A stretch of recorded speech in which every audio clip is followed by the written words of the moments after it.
силы зла ополчились против сил добра, а Россия, Российская Федерация – это наше государство, и это государство является одним из стержневых в этом противостоянии со силами зла.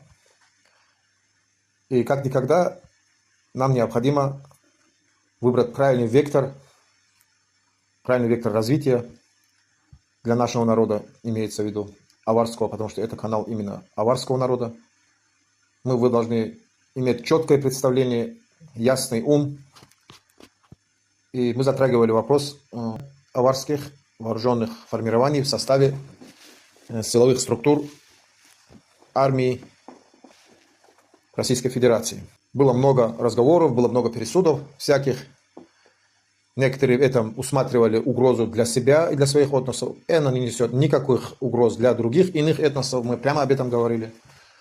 И более того, в этом вооруженном формировании, естественно, могут быть представители любых народов, не только Российской Федерации, но и всех дружественных нам стран, которые стоят стержневым звеном на страже безопасности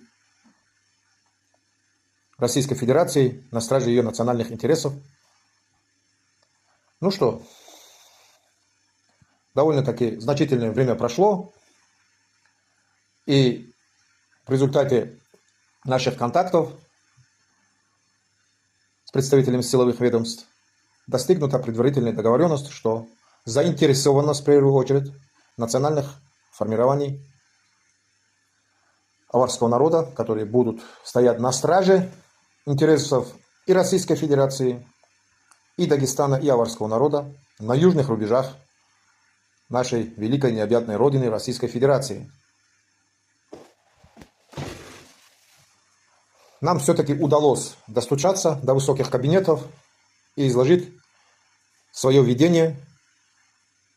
И это видение было встречено с интересом и с явным пониманием, и, можно сказать, даже определенной степенью радостью. Почему? Потому что мы, аварский народ, несмотря на перипетии прошлого, мы живем настоящим, смотря в будущее.